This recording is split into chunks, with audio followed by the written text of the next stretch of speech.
Good morning or good afternoon, ladies and gentlemen. For those of you that don't know me, my name is Kerry Hallard and I'm the Chief Spec of the Global Sourcing Association.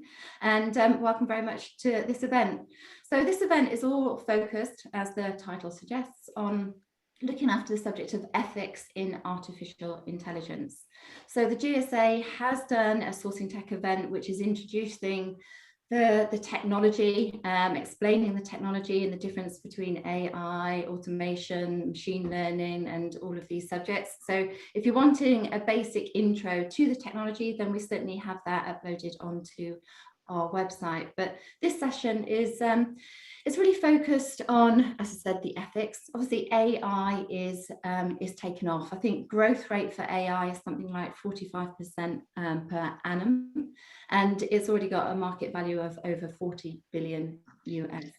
So a massive industry, and obviously it's been used to really, really great effect in so many ways.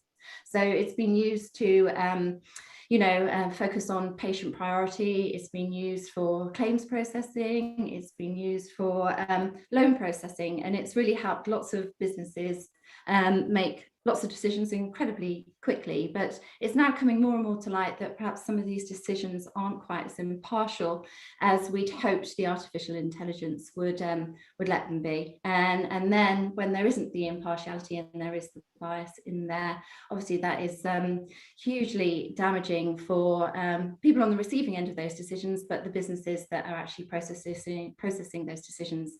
So where does that responsibility lie? And that's what today's session is really all about, is looking at the ethics and where does that responsibility lie. And as you'd expect from the Global Sourcing Association, it's just like, where does that responsibility lie when you're actually doing it through an outsourced service arrangement as well? So an added level of complexity there. So I would just like to say that we want to make this fully interactive. So if you do have any questions, please put it in the chat or put a digital hand up and we will certainly come to you. We want it to be kind of really informative, educational, and then there will be dedicated time for Q&A at the end as well. But without further ado, let me hand over or very quickly introduce my speakers today. We've got Melissa Drew, who is Associate Partner at IBM. I'll be handing over to Melissa in 1 second. But we've also got Matt Shockley, who is GSA Partner from GSOS. And we're not allowed to say where Matt is because that was banned. It's been banned today, but it's a very beautiful island that makes us all incredibly jealous. So right, without further ado, Melissa, as our resident subject matter expert, I would love to hand over to you. Yeah, great. I am going to share my screen. So just confirm that everybody can see that. Yep, got it. Okay. We'll go ahead and get straight into this. Today's session is the impact of AI, specifically within the procurement organization, and an introduction into AI ethics and how that's going to impact our procurement professionals. We're going to start with level setting, just brief overview of the variance between cognitive versus AI, that we will continue to use those terminology throughout the rest of the presentation. Then we're going to dive into, okay, so why do we care about all this? Why is this important to the procurement organization? How is this going to impact us as the procurement professionals as we look to support our internal stakeholders and our external customers? And then we'll talk a little bit more about an initiative, the Social Responsible Intelligent Automation Initiative. We're going to start with a myth. So I heard this the other day, which is fine. There's nothing wrong with it, but it's a perception that the results of an AI solution are more trustworthy because the machine was involved. And really, it's the opposite. The machine was involved, but the machine is the engine. There's really a human there that collected the data. There's a human that developed the models or the mathematical algorithms that created the results of the AI. So we wanted to start with dispelling that myth. When we look at the difference between the definition of artificial intelligence, a lot of times you'll hear artificial intelligence, you'll hear cognitive technologies. These terms are used interchangeably. Artificial intelligence is a really large bucket. And when we look at the difference between the two, Really, it comes down to one primary thing that's highlighted in blue. Artificial intelligence is automatically modifying the outcomes as new information is added without human intervention. So you'll see this with those new driverless vehicles, the driverless taxis, the Teslas looking at the autopilot where everything's completely driverless. This is where the machine, in this case, the car, is taking in new information and adjusting how it operates without the human intervention. Everything else is really considered cognitive technologies, where somebody has to physically modify the outcome, maintain the outcomes, and maintain the data and maintain the algorithms and the models to ensure that every time new information is being folded in, it's being adjusted accordingly. Now, one of the things that we typically see with cognitive technologies is how much data we're collecting. So, for example, just Starbucks, one of the problems they wanted to solve was how do we customize or hyper-personalize the interactivity on your mobile phone when you're using the Starbucks app? And just that one question resulted in over 400 different data variables or different data fields to create a custom and personalized experience.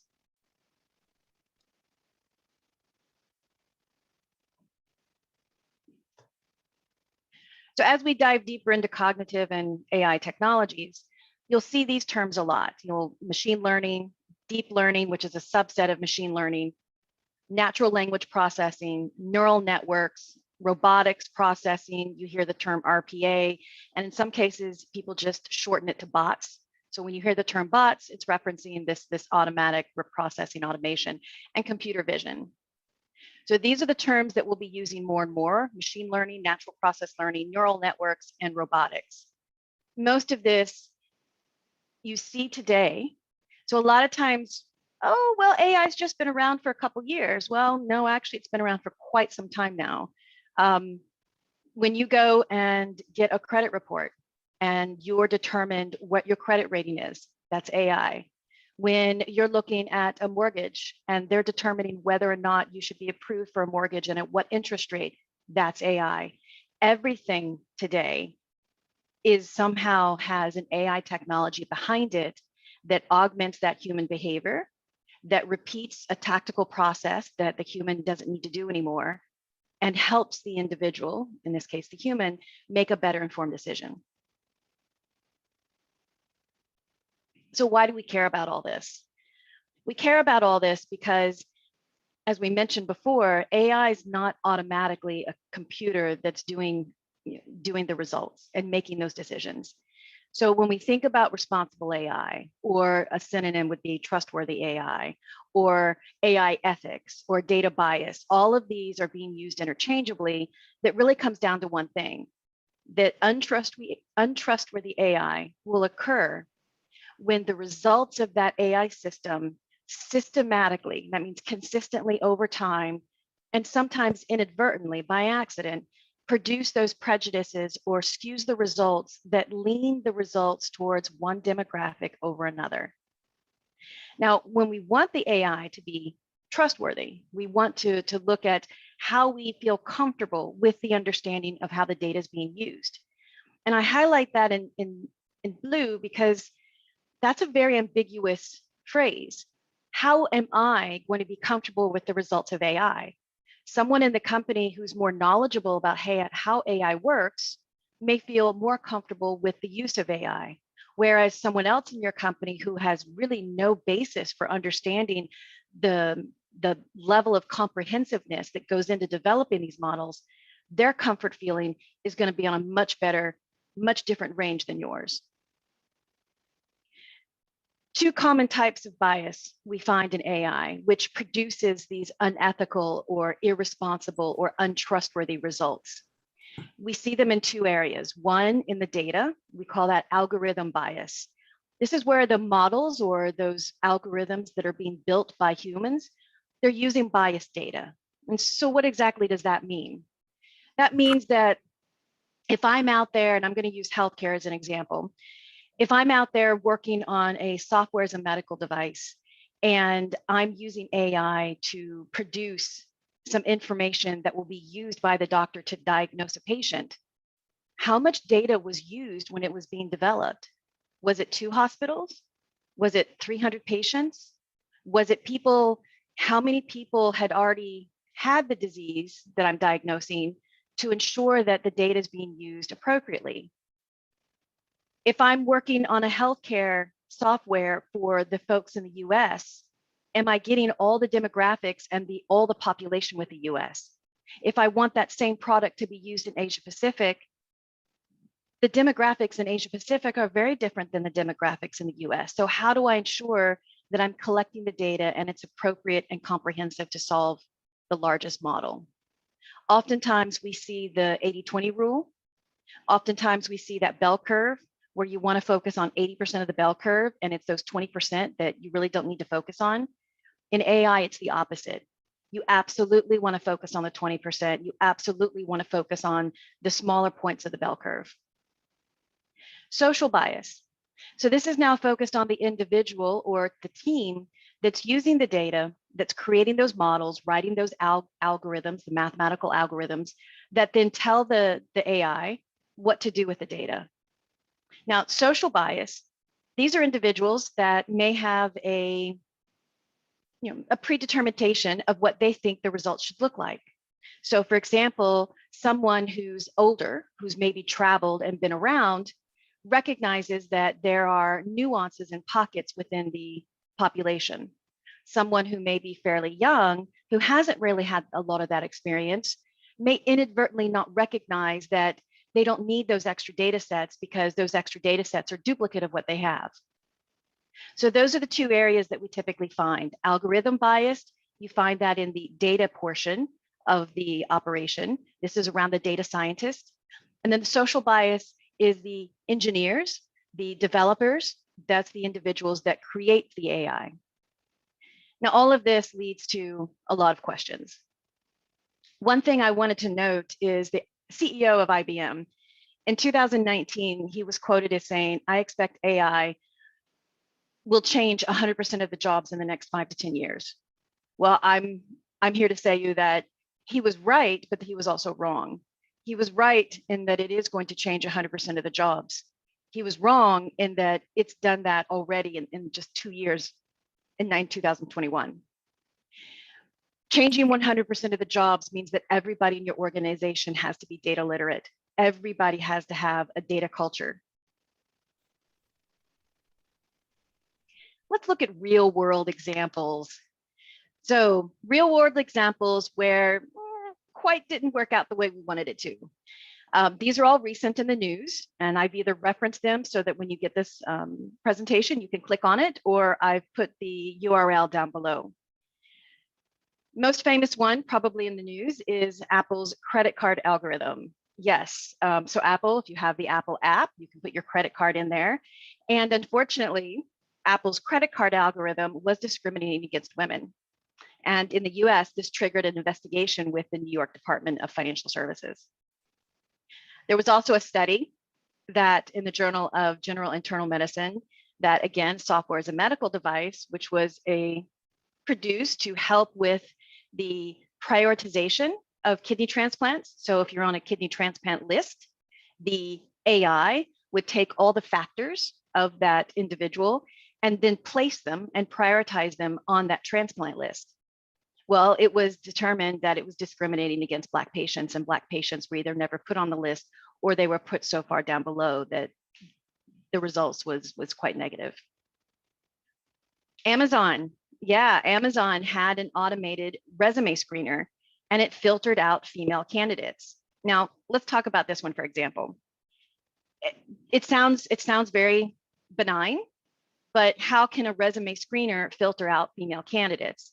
Well, if we go back to how this works, in order to build the automated screener, it had to use data. And the data it was using was the data that had already been on Amazon's resume website. Unfortunately, the data they used was more skewed to male because over the past 2 years, only men had been putting their resumes out on that website. So when then Amazon came forward and said, we're going to automate this and we're going to make this better and we're going to get you connected to your jobs quicker and it's going to be a much better, product that's a higher quality, Well, unfortunately, if there's no female resumes to add into that AI to build the foundation, then you're already the results were skewed before they even went to production.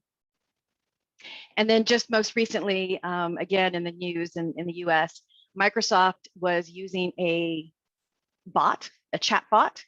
So a chat bot is somebody that automatically interacts with you without the human. It picks up the words and cues within your texting. And then it allowed, and then in this case with Microsoft, they were training this chat bot to automatically interact with Twitter users for the sole purpose of increasing shares, increasing likes, increasing more people on Twitter, increasing the raising awareness of people talking on Twitter and moving that, upward. But in this case, because a lot of people on Twitter were already using negative and inflammatory language, the bot was picking up that language and thinking that that was the norm and pulling that into its chat box. And then when someone went to use the Twitter, the chat box would come back and say very racist messages back to them, which was very offensive. So I put these examples in here because data is the heart of the organization. If procurement is considered the backbone of the organization, which I believe it is, then data is the heart. And everything that we do in procurement, we make better informed decisions. We use it to evaluate software. We use it to prioritize funding. Everything we do is around data. And every single one of these examples started with the data. So how do we mitigate all this? You will find that these 4 or 5, and I'll reference that in a moment, but these 4 or 5 things, you will see them common across the globe. They're called guiding principles. Sometimes you'll hear pillars, sometimes you'll hear tenets. But ultimately, this is what we're seeing in the government. And in government, I'm saying not just the US, but the EU and other governments that are starting to come together to think about collectively, how do we ensure that we have mitigated the risk of data bias? How do we ensure that when you guys are using that software, that you again feel comfortable and confident in the results? So these 5 things are what we're starting to look at. Data fairness, data bias, we've talked about that. How much data is being covered, what's not included. Did you extrapolate the data? So in other words, did you get a partial data sample and then because you couldn't get the rest, you use that as a pattern to extrapolate the rest of the data? Going back to selection bias, is there data that doesn't reflect the population? What were the assumptions? Privacy, again, everything being done right there at the first steps of those data. What were the right steps taken to personally shield the information? So our data scientists in that organization, they're collecting a lot of data, but before they push that data out into a production, we want to make sure that it's private. Information that we don't need, we throw away. One of the steps that we take on the data side is we go through a checklist. Am I going to use this data to make a decision? No, then we don't need it. Am I going to use this data to impact the results in order to make the decision? No, then we don't need it. And a lot of times you'll find that people collect a lot of data just because they collect a lot of data. Or for companies that have already collected a lot of data and now they're starting to shift towards a more formal data office, like a chief data office, we find that they've collected so much data over the past 30, 40 years that a lot of the data they're not even using is just sitting there. And that extra data they're not using is skewing some of the results. Now, the third one, influence and robustness. I mentioned this one specifically because this one's the most newest. So the other 4 have been around at least for a good year or 2 years, but this one has been more recent. And one of the examples that came up was in the US and in some of the other countries, there's an agency that regulates whether something is a prescription or a drug or a medical device should be used in the public. And over time, it's been noticed that some of those decisions may have been inaccurate because they went back and decided to look at the data and dive in. And not only was the data skewed in some of those decisions early on, but they also noticed that the individuals who created those algorithms, those model developers, probably inadvertently had preconceived views or preconceived ideas. And therefore, when they were testing the models, they thought the models were testing correctly, but that was a very narrow view. So now when we look at this, what are our guiding principles? The influence, confirmation bias, you'll sometimes hear that. Confirmation bias is, what do we see in our results based on our own preconceived views? I don't know everything. I've never experienced everything. I don't know every population out there. So no matter what, I'm already slightly biased. So what are we doing to make sure that we have the processes in place so that we can mitigate all of these? After we move into the models, and then we start looking at bringing those models out to you in production, can we explain them to you? Can someone sit there and explain to you why two sets of people, their data went into the algorithm, but yet one person got one person received a loan and the other one didn't?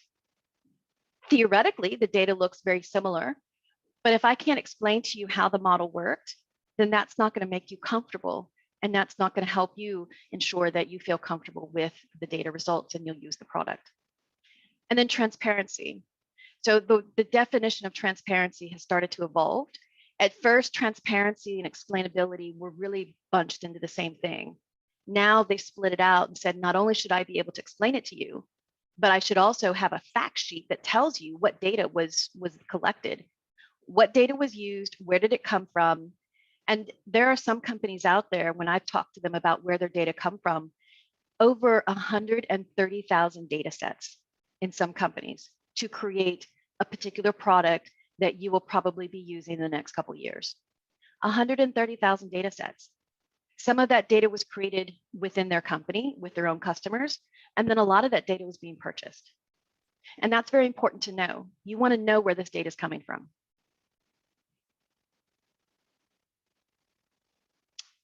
I give you this example because I just want to highlight how comprehensive machine learning and DevOps. So this whole program right here, this is a company called Infosys. And Infosys is an Indian-based company, but I really love this diagram because it was the most comprehensive diagram I've seen from any company so far. It really illustrates that there's a lot going on in that individual or that company that's creating the product before you ever see it. So early on, I mentioned data scientists. So the data scientists sit over here. They're the ones collecting the data. They spend 100% of their time deep dive into data. Where's the data coming from? How are they cleaning it? There's an entire group within data scientists that just focus on cleaning and normalizing data. Well, as a procurement professional, that sounds very similar because we clean and normalize spend data all the time. That's exactly what these guys are doing. And then they're working with those model engineers. So we shift over now into this section. They work with those model engineers who pick up the data, develop those AI algorithms, and then, in this case, Infosys has clearly outlined that they go through a very rigorous testing, a fairness check. Is it accurate? Is it testing? And there are some companies that I've spoken to that even go one step beyond this. They actually have an internal review board. So once the model is created, that model and that developer and their boss go into an internal review board of individuals that did not have anything to do with the AI, and they drill them. They go through a very rigorous review to ensure that the fairness is in there, that there was no data bias, that there was no inadvertent influence from the individuals in the team. And then finally, when all of that's done, which can take up to 3 or 4 years just to get that piece right, when all of that's done, we finally go into production, which is where you now see the results of that model as a procurement professional. So briefly, it was mentioned who's responsible for all this. And this is a very fluid conversation. And it's just, I'd say, really taken off as a topic within the last 2 or 3 years. So AI has been around for a long time. I personally was writing AI models in 2004 for a patented grammar-based spend analytics system that was later purchased by Ariba. So I'm familiar with AI, but that's only because I've been lucky enough and fortunate enough to get involved in it early on in 2004. But I mentioned that because it wasn't really until 2019, 2020 that we started asking these questions. Who is responsible for AI? Who's responsible for making sure that it's ethically sound? Is it the company that built it? Is it your procurement organization? Is it some kind of legal or regulatory? Is it the government? And I can tell you at the moment, there is no right answer to this. At the moment, everybody is becoming responsible. Everybody is writing policies and having task force to go and assess the policies. And if you look on the internet, there are a lot of nonprofit organizations who have popped up in the past year who focus solely on AI policies and regulations without the globe. Now, if we look inside the organization, depending on if you're a startup, a small business, or depending on if you have a very robust chief, legal counsel, we're seeing that role somewhere in the chief, the chief area, the C-suite, but it depends on where that role is being, sits. Outside the organization, it's even more fluid. We've got country regulation. So Australia has a regulation. France has got a regulation. I can name off probably 30 different companies at the moment that have either started to create policy, they've introduced policy, or they've at least created a task force that's going to go out there and look at policy. And then what's interesting is the European Commission is looking at it as a group. So not only are some of the individual countries within the European Commission thinking about AI policy and regulation, but also the European Commission is looking at it holistically. In the US, we have a lot of federal agencies. The FDA, which is the Food and Drug Administration, they're the ones that are completely rewriting all of their guidelines. They started looking at AI in software medical devices back in 2008, and they were approving those medical devices. But it wasn't until just recently where they decided, maybe we should go probe and use those ethics and those rules that we just talked about and go see, go back and retrospective look at some of the things that we'd approved. Now, in the appendix, when you get this presentation, you'll find a one-page case study on this. But ultimately, what happened is nobody in that agency went back and asked the questions. And that's really important. The number one thing that you can walk away from this is ask questions. Don't be afraid to ask questions. Now, the FDA decided to completely overhaul all of their policies. And now what they've decided to do is look at the individual who created the model, not only the data itself, but also the individual who created the model. And that's very progressive, something that hasn't really been discussed yet. Should we care about the person who created the model? In the US, if we look at the states, we've just recently discovered that in 2021, 17 states had some sort of AI regulation policy or asked the states to vote on creating a task force to look at AI. And only 4 have been approved. And I'm currently in the state of Maryland, and it was not passed here in Maryland. It was declined, failed, which is very interesting. So everyone has a point of view. No one really knows what they want to do with AI policy. And although I would love to answer the question and say this is exactly who is responsible and what's responsible and how they're going to do it, this is still too much in flux at this time. How does this all impact you guys? The question I got asked the other day was, is everybody using AI now? Well, if you look at this diagram, the answer is yes. Everybody is either using some level of AI, has already used some level of AI and you didn't know it, or is in the process of developing AI. So for example, if you've EcoVadis has been out for some time. It's a really good risk sustainability tool. They're using AI in their decisions. Coupa, and this is just one example. The chart only shows one specific example of each of these areas. All of these companies out here are using some level of AI to solve a specific problem. The logistics company that I mentioned in number 3, they don't use AI to serve their customers. They use AI internally so that they can find the most optimal delivery route, which then reduces their reduces their vehicle use by 10%, which then saves them money on fuel, which then saves them cost to the customer, which then they push that savings up to the customer. And ultimately, from their perspective, it's increasing their market share. So everyone here is using AI in some level or form. It's just a matter of, is it going to impact you or not? And then what you don't see is all the other companies that are on here. There's, if you look specifically down below at the category solutions, there's at least a whole nother book that we could produce of all the companies within the specific procurement categories that are using AI.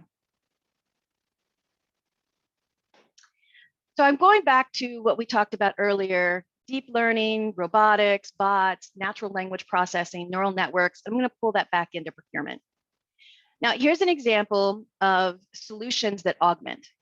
So again, cognitive technologies are to augment the human behavior.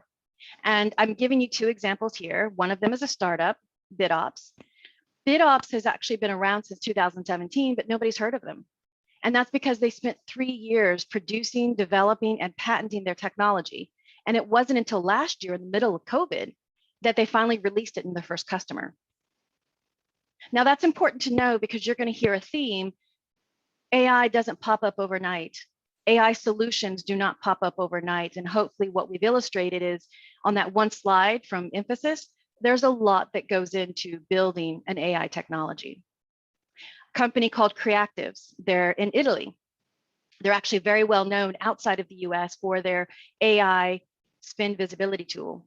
Now they've expanded that to other things, but they've been around since 2002. Now what they've been doing is, instead of what BidOps did was sit back and create something and produce it, what they did is they were fortunate to produce something and then slowly keep adding more data to it. So they're constantly adding data, improving their models, expanding the languages. Go to the other side, solutions that replace your manual processes. These are bots. We tend to call them the bots because nobody likes saying robotics processing RPation. Now, look at your large companies, your enterprise procurement solutions, those procure to pay solutions. One of the things that they're doing is the companies themselves, like the iValuas and the Coupas, they're not going and creating this. They don't have the cost or the time to focus on little tiny bots that's going to resolve the gaps in their products. What they've done now is they've pushed out more to their partners, asking their partners to help them resolve these manual, what I call these manual tailoring processes. These processes, that these gaps, that this software, this agile software, this digital procurement that we were supposed to have 6 years ago, we're still finding gaps there.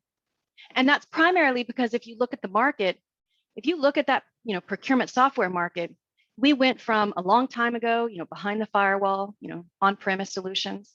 Then we went out and, we had those niche players we called best in breed. Then over time, those best in breed started merging together and we created like the top 5. Now what we're finding is we're going back to the top 5, but they're trying to augment what they have. And some of that is through bots, and then others is through APIs. One particular procurement solution has a gap in their procure to order processes. They have an API that now bumps out the fair market. Fair market has created their AI technology to solve a particular problem within the procurement solutions. And then going focus now into a very fairly new company, and I say fairly new because they've been around for a while, but again, they're slowly building their AI and focusing on it. But they're in marketing, and not only are they in marketing, but they're in social media. So they have an AI tool that will take information that you've pulled together and automatically auto-generate social media postings, schedule and post them. And then there's a whole bunch of other things they do, but it's all driven by AI. So each one of these examples is from a company that's been around, but they didn't actually get, they weren't known until last year, down to really specific AI companies that are focused on one particular thing within a procurement category. So what are things that we should be considering? Is this really AI or scripted automation? And that's really important. I'm going to go back to spend visibility because that's where my depth of knowledge is at the moment. But within spend visibility, we used to hear back in 2010, 2015, oh, my spend visibility is rules-based. Rules-based is not AI. If someone tells you that they're using rules, if you hear if then else statements, that's not AI. That's not mimicking human thinking. That's not learning as new inputs are added. If they're not going to explain it to you, they're not using AI. If they can't explain it to you, then something's not quite right. if there's a lot of manual intervention or manipulation of the outcomes. So if someone says, I'm using AI cognitive technologies, but after I put your data through the machine, I need to go and spend 2 weeks looking at it. And then after that, I want you guys to spend a week to look at it. It's possible that that company really has AI technology, but it hasn't been maintained. And you would know that because they're saying that they have to manually review and manipulate the data before you get it, and then asking you again to review and manipulate it. Do you understand what data they use to train the models? Are they giving you a fact sheet or giving you transparency into what they're doing? And that's important because if that AI is being used to help your stakeholders, your internal stakeholders, make better decisions globally, and you recognize that maybe the data that they've collected is not so strong in one particular area, maybe there's a way that you can supplement it with your customer data. So there are ways that these companies are very open to collaborating, because in the end, when you add data to their models just get better. And it's better for you and it's better for everyone else. And then the one theme that I want to keep, mentioning, AI solutions don't pop up overnight. And I think that's another myth. Oh, that they just started that company, a year ago. So that's something that the industry calls a cold start, which means they have the technology, but it's never really been fully trained or tested, and it hasn't been used in production. I'm a little wary of those companies. I'd rather have a company that's been really focused and has a very in-depth governance model to show me what they're doing. So what questions should you ask?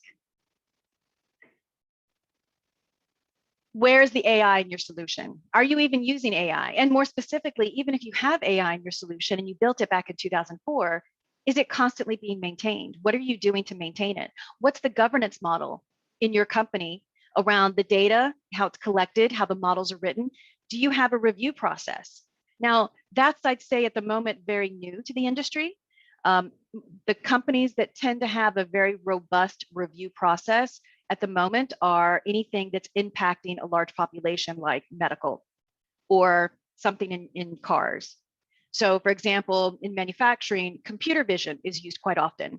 Computer vision is most used in the conveyor belt. As parts are coming down the conveyor belt, computer vision is checking to see if there's defects in those parts, because the human eye isn't able to trust that. And you'll notice that over time, every time we hear about an automotive recall, it's most often because there was a defect in the part that the human eye couldn't discover. So computer vision is now taking, here's an example of what a part looks like, and then I scan it as it comes down the conveyor belt, and there's something quite not right. I'll flag it. Somebody needs to come in and double check. Can we see a demo? People who create AI, who spent so much time focused on AI technology, they're absolutely going to want to share it with you and tell you about it. I just met a CEO of a company the other day, and he spent an hour telling me about his product. Wow, because he was excited about it. And that's the kind of feeling that you should get with some of these companies. How much time does someone need to be engaged to modify the outcomes? We talked about that. How much time are they developing their models? And again, the maintenance. Ask for the governance, the big sheet that Infosys did. Understand what their process is. And then one of the questions, and I think at the very bottom is really a very important question, is when you talk to these companies about how they're producing the data, where's it coming from, what are the assumptions, talk to them about who's writing the models.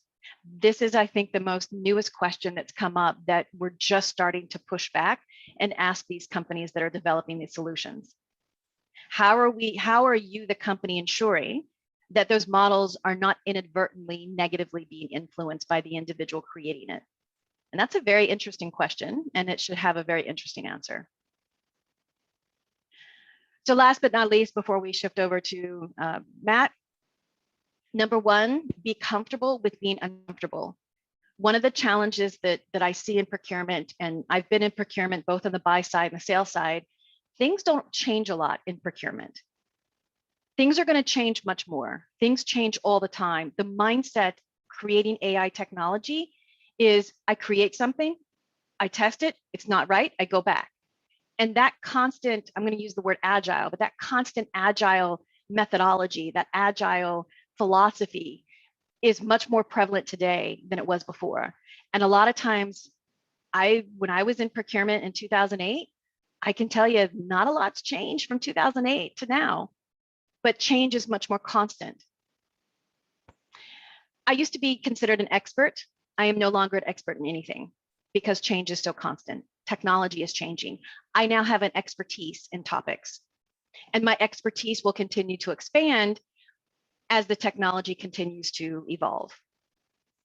Most AI new technology is developed by startups and small businesses, as we saw within that diagram from Carney. Almost all of those companies in there are smaller companies, and they're going to be bought up over the next couple of years by these larger companies because they've created these AI, and the AI is specifically answering a business outcome. The one thing as procurement professionals that we should also expect is we will have a new emergence of suppliers. 40%, and that's a very conservative number, 40% of the suppliers that you work with next year, you are not currently doing business today. This means that you have to really think about how your supplier methodology, your supplier management, how you're pulling those suppliers in, where are you getting them from? This is also going to have to rethink some of your policies. The 3 bids and the buy policy, I don't think that's a fairly stable policy. I think there's going to be a lot of changes in procurement policies because of this emergence of new suppliers that have these technologies. And that also means that you'll be working with more suppliers. So a lot of companies right now, they're trying to reduce their supplier base. Unfortunately, with all this new AI technology and all of these larger companies now having APIs that work with these other companies, you will be interacting with a lot more suppliers than you had before.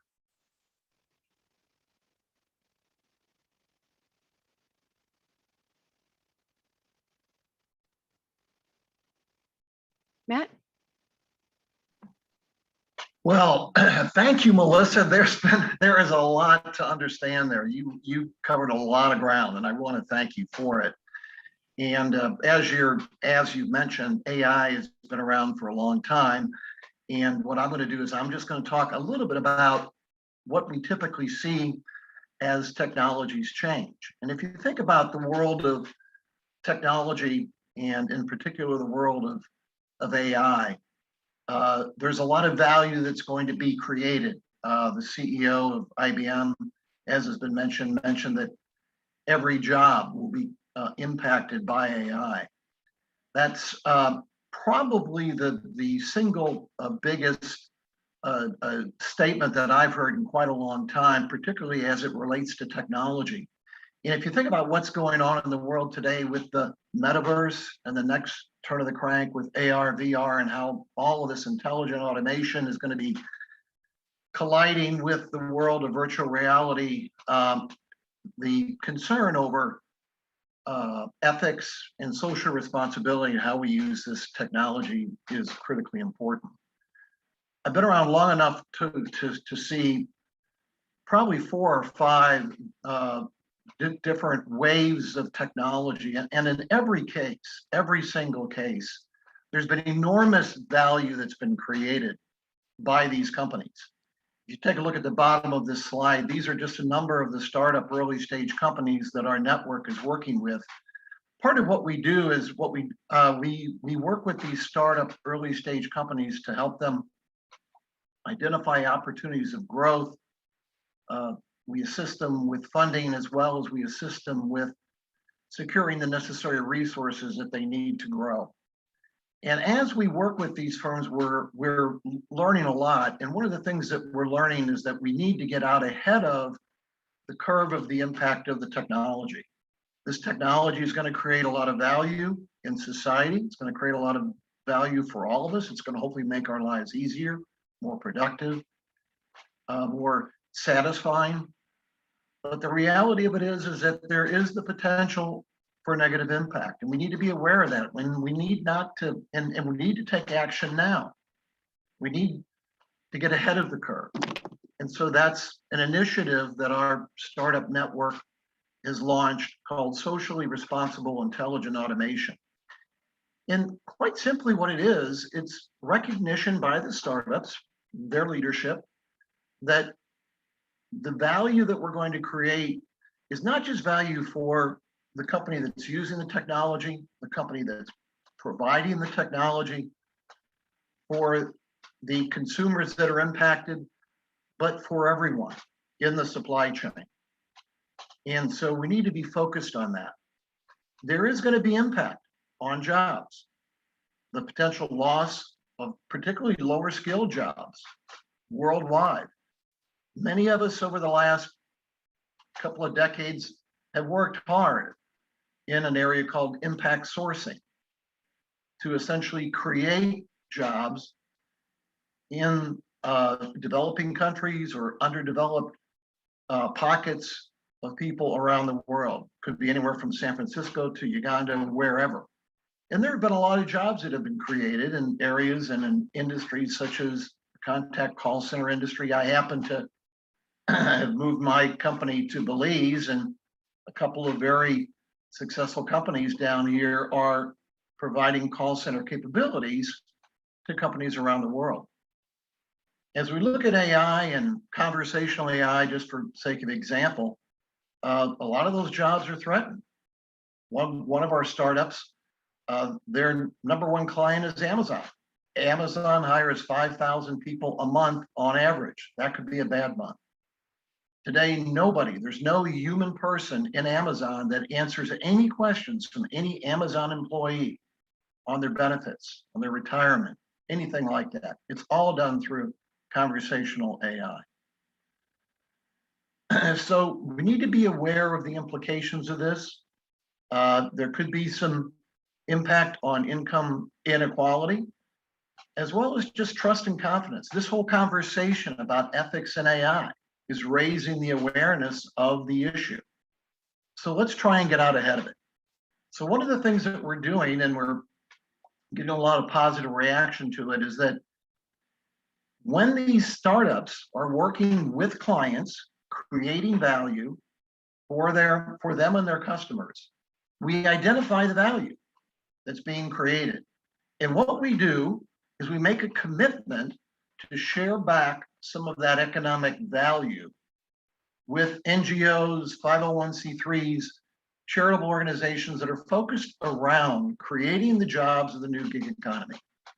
Whether it's retraining people, upskilling them, cross-skilling them. What we do is we curate these organizations, and then with the clients, we'll share back some of the value, some of the economic value that's being created. And then over the life of the agreement between the client using the AI technology and the service providers, we're giving a percentage. It can be as much as anywhere from 1% to 2% of the value that's being economically created is directly shared back over the life of the contract between the company and the supplier that are creating the value. Those causes could be anything from the Sustainable Procurement Pledge, which is a movement underway by a guy by the name of Thomas Udison from Bayer, where sourcing professionals worldwide are focusing on the sustainability of their supply chains, through organizations that may be focused on autistic people and their ability to be able to work in the new world of technology, funding them to be trained appropriately to use the right technologies. What is for certain is that technology, especially the technology on the edge, all of us today have a cell phone. Why is AT&T, T-Mobile, why are they giving away cell phones, new cell phones to everyone? It's because these cell phones have more computing capacity, storage, and now with 5G, it's now called the edge. Okay, I'm not saying cloud's going away, but the edge technology that on our personal devices with AI is going to change the way we all work. And it's happening right in front of us. So socially responsible intelligent automation is just one of many ways that organizations startup or early stage companies around the world are beginning to partner with their clients to get ahead of the curve, to share back, and to upskill and train and help create and focus on the jobs of the future. That's great, Matt. Thank you very much for that. And thank you very much, Melissa. So in the interest of time, we have just a few minutes left for some questions. There are some questions in the chat that I'd like to go to, as well as a couple of questions I've got myself, actually. So I'll take the last question first, which is from Claudia. And Claudia is looking at whether there is certification yet for vendors and their implementations of AI. So is there certification for AI vendors? Does anybody have an answer to that? Melissa, are you familiar? No, no, there's not. It's a good idea, but no. Yeah, Carrie, the only thing that I'm aware is that there are some major universities around the world that are trying to tackle this. Oxford University in the UK is one of them. They've done a lot of work on this. They've got curriculum, but this is something, again, that I think that the industry can help jumpstart, whether it be the GSA, the IOP, other organizations come together and maybe develop a curriculum that we can all get our arms around and agree on. And that may be something that, Carrie, you and Debbie and others may want to think about, right? So. Yeah, absolutely. I can take that to the Global Technology and Business Services Council next week. So thank you. Right, there was another question, and Mark Lewis, maybe you want to jump in on this one because you might know more about it than the rest of us. And that was looking at whether it was stifling innovation. So it was a question from Gabriella. But Mark, you responded saying that you thought the proposed EU Commission AI Act was more likely to stifle innovation. I think that's what you're saying, rather than the US adopting something similar to GDPR. That's right, Kerry. Sorry, if you can't see me, that's probably just as well for you. Yeah, I think if the US had meant to adopt a privacy law like GDPR, it would surely have done it by now, and it's leaving aside what California has done. I think there is still an open question about the scope of the European Union proposed artificial intelligence regulation, or AI Act, which defines AI very broadly, and as you know, then seeks to regulate AI potentially by the harm it can cause. And that's a dynamic list. And it's always, when thinking about the European Union, it's always worth thinking about the so-called Brussels effect, which is a term coined by a Columbia University professor, Anu Bradford, which is, in effect, if you look at GDPR, the EU has actually raised the bar by claiming extraterritorial jurisdiction for GDPR. If you want to do business in the EU, you have to comply with it. If you're targeting data subjects in the EU, you have to comply with it. So looking at what the EU does is always worthwhile. So the EU AI Act, absolutely worth looking at. And I think on that question of standards, if I may quickly, the EU AI Act and its surrounding regulation will be introducing standards for AI providers, both within and targeting the EU from outside. Okay, that is great. Melissa, have you got anything to add to that? No, that was wonderfully put. Thank you. Okay, so in the LinkedIn chat, Nick Patient, who is a fairly acclaimed analyst in the UK on the subject of AI, he put forward the whole notion of, whether it's something that you've built yourself and the ethics in building your own versus the ethics of obviously buying it from somebody else. So that brings the whole equation of what is the role of the AI vendor, the service provider, or the enterprise buyer. What's your advice there? Yeah, it's not probably advice. It's just more of what's the trend at the moment. If it's what I've noticed is that companies that are developing AI software that can help you as a company, B2B, make a better informed decision, going out to that vendor, to that external vendor, seems to be the trend. if it's an AI solution, like medical is a software device where it is now a B2C, my product is going to help me diagnose, or my product is a driverless taxi, then the trend at the moment is these companies are developing their own internal AI, what we call DevOps, AI ops, AI operations. So at the moment, that's where I'm seeing the trends. Okay, thank you. And then we were also discussing the whole sort of like, where does responsibility lie? And I know we were having an offline conversation on that. Do you want to give us a bit of an overview as to how you see those areas of responsibility shifting within organizations? Yeah, Matt, would you like to provide some of your perspectives? Well, it's very interesting because, at the end of the day, the board has ultimate responsibility. And with what's going on with AI, social responsibility, impact on society, jobs and careers, there's a lot of interest throughout organizations. I see I see the risk function within an organization being an increasingly important part of the organization, and risk can fall, and it depends on the industry. For instance, in fintech, risk management is very, very important, obviously, right? But every organization today and every industry should be focused on risk management, and so I see that part of the organization playing a very important role. Especially as you think about your supply chains. Just think about what's going on today as organizations are rethinking their supply chains, and they're developing very dynamic ones by design. It puts a lot of pressure on really understanding the technologies in those supply chains, who's providing them, what's in it, right? Most of those supply chains are automated in many respects, right? You mentioned, from a logistical point of view, right? You take a look at Amazon, right? Just put everything in those warehouses, right? It's automated, right? All the technology.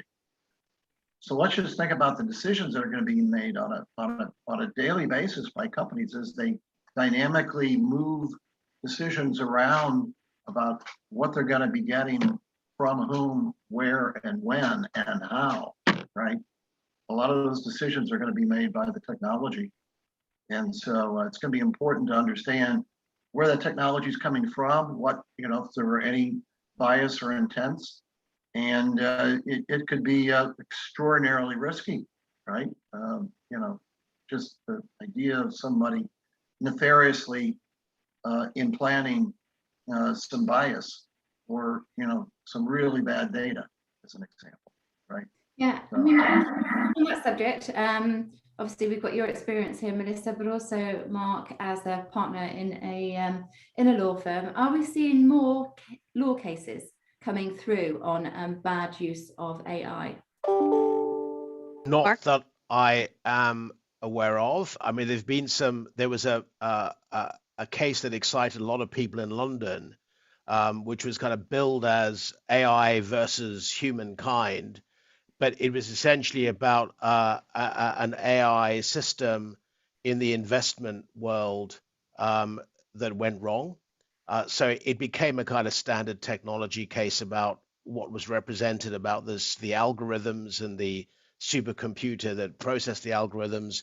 And unfortunately, it didn't go to trial because the defendants couldn't put up security for costs. But that's as far as I'm aware we've seen in litigation in the AI world. Okay. One of the things that I'd like to make you aware of is that one of our startups, App Orchid, that's done a lot of work with BEP, has done a lot of work in contracting, use of AI in contracting. And there are organizations around the world that are, kind of focused on what are the terms and conditions in contracts that we ought to be thinking about, right, to address things like this. I mean, just as an example, there's an organization called the Chancery Project in the UK, and they're very, very focused on climate change. So their legal group created 71 legal terms and conditions that should be in supplier contracts to promote climate change. Now, I'm not aware of a group of lawyers that have gotten together yet to come up with a group of terms and conditions in contracts with suppliers around AI and ethics. Doesn't mean it hasn't happened. I'm just not aware of it. But you'd think that might be something that we might need, right? We might want. So, just a thought. Yeah. Thanks, Matt. Right, we are at time, but we've got one question and I would like us to answer it if we could for Gabriella. Would you consider Compass as AI? And if so, were there any successful appeals in relation to decisions or judgments made by the courts using Compass? Now, I'm not familiar with Compass, so I'm bowing that one over to you guys. I'm not familiar with Compass either, but I will after this call. Yeah, we're going to look it up for Gabriella. I will be the first one to Google it. Yeah, we'll be looking that up for you, Gabriella. Yeah. So sorry, we can't actually answer that one. Correctional offender management profiling for alternative sanctions. Whoa. Okay. Yes, I think we're going to have to pass on that one, but we will be looking it up. So can I bring today's session to today's lunch and learn? I don't know if anybody actually had their lunch, but yeah, I haven't. I'm going to head off for mine now shortly. So can I just say thank you very much to Melissa. It was a fantastic presentation. That checklist is just absolutely perfect. Yes. And great work. I really us to promote that across the industry, with your permission, as to what organisations and individuals within their organisation should really be looking at right now. So thank you very much for that, and thank you also, Matt, for the work that you've done on introducing us, and obviously the ongoing work you're doing on responsible automation. We do applaud that, and obviously you know the GSA is completely behind you on that initiative. So so thank you both speakers. Thank you all those of you that have joined us today. And we will be sharing this via the website and via our marketing. So and then